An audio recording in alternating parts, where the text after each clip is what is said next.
Portugal Internet Week 2010. De 10 a 17 de outubro, acompanhe as diversas iniciativas que vão tornar Portugal um caso de sucesso na economia digital. Mais informação em portugalinternetweek.com. Then there is a general review ongoing on the data protection legislation, which stems from 1995. So a lot has been happened since then when it comes to technological developments, and now the question is this legal framework still adapted to the nowadays conditions, or is there a need to review all those rules and see whether they meet the concerns of the data subjects? And OBA, online behavioral advertising, has also been mentioned already. Consumer protection, as I said before, the consumer protection legislation when it comes to distance selling is also quite old, I would say. It's from 1997. And the same question arose in this context now that e-commerce is becoming more and more important in the way in which purchases are done, and the share of e-commerce is increasing in retail in general. Are the consumer protection rules still adequate? And this is one side of the investigation or examination, and the other part is whether there isn't an interest to have more harmonized rules in Europe, because this framework that already exists only harmonizes to a minimum the rules in Europe. I give you a precise example. When you buy something online, you have a right to give it back, to inspect, to see whether it fits with what you expected, or when it comes to clothes, whether it is your size, or whether the color is what you expected, and then you can send it back. And there is a deadline to respect within which you can do that. And the minimum that Europe established in 1997 was 7 days. And now the question is, it was a minimum harmonization, and quite a few countries at national level extended this period to 14 days, or to 8 days, or to 15 days. So there's quite a fragmentation, I would say, and that makes it difficult for a company that wants to sell into another country to know how many days do I have now to wait till I can say this purchase is now concluded, or how many days do I have to accept a return. And now the European Union wants to go what they call full harmonization, so they want to establish now 14 days all over Europe, and this must be respected by all the countries. They cannot at national level say, now I want to give my consumers 30 days.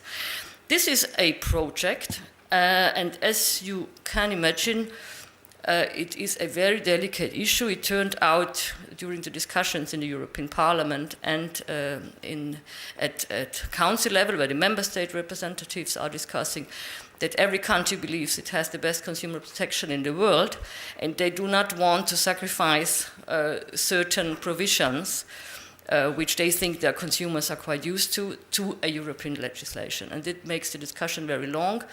The first reading on this law project is already going on for 2 years, so you can imagine that this is very difficult. But still, it would make life for online traders very easier, because there are still other realities which you always need to bear in mind when you want to do international business. We have different languages, we have different consumer behavior, and people are expected, for instance, they are used to different payment methods, and all this cannot be solved by legislation. But to harmonize the rules, the legal environment would already be a good step forwards. And in this context, let me shortly mention also a work on a European contract law. This is quite an ambitious project. The European Commission has set up in April an expert group with 18 experts. I have the pleasure to be one of those experts. And we should try to find a common rules for Europe on contract law in general. It's not focused on e-commerce, but again, there are also rules which particularly concern e-commerce, like information requirements or rights of withdrawal, unfair contract terms, which are discussed in this context. So let's see what will be the outcome of that. Once there is a project, it will be a political decision what the European legislator suggests to do with this model law. So, Internet is an opportunity for retailers to operate on a European scale. I have mentioned that already, particularly for small and medium-sized enterprises. They have now the whole world. They can offer their products to the whole world, and this is without having to invest in the various countries. In theory, as I said before, we still need a more harmonized legal framework, but this is a very good opportunity. There are figures, again published by the European Union. 1/3 of EU citizens would be ready to buy from a foreign website if it were better or cheaper. So that shows the interest is there. And we therefore think that legislators should really encourage the use of the internet and not put too heavy or too burdensome legislation, which can turn out to be a disincentive then to serve customers in other countries.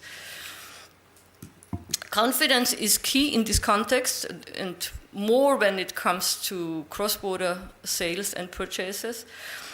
But we do believe the right balance must be found, particularly when it comes to data protection and to consumer protection rules. There's always also room for self-regulation, as has been said, and we think that also the market forces play a big role and should not be underestimated. If you see nowadays the possibilities that consumers have to exchange on the internet about traders, about quality of products. People look at consumer experience, as Alison showed on one of the slides, and there are all those blogs and Twitters. So if a trader isn't complying with what he promises, he will have difficult times to survive as a successful trader, because people know and information spreads around in some seconds. To sum up now, 4 points how we think the e-commerce could be encouraged in Europe. One is, as I said, modernization of European consumer protection legislation and harmonization, but without putting too much burden on the businesses. Eliminate barriers to cross-border trade, I brought this example of the differences in the length of the withdrawal period, but there are also different tax legislation, labeling rules, or when you want to sell alcohol, it becomes even more difficult because every country has other ways to regulate sales of alcoholic products. There are quite a few there are also different technical standards which need to be respected in the various countries, and that makes it difficult, and there are compliance costs for businesses which we believe could be reduced by proper legislation.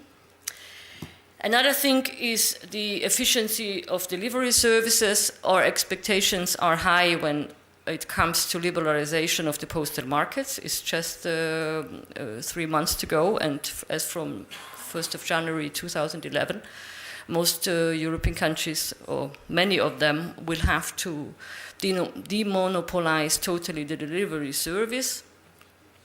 And last but not least, encourage consumer confidence. There I brought you examples of trust marks or confidence seals that our members have put in place. ACEPI has the Site Accreditao. Alexander has said more about that. Those labels are usually linked to codes of conduct to which those who want to use the label need to subscribe. The experiences of our members are quite good. And this is certainly something to be encouraged when we talk about encouraging consumer confidence in buying online. That was it for me. Thank you for attention. And if there is still time left for questions, I'm happy to answer. But I'm afraid for the moment there won't be any time. Okay, thank you very much.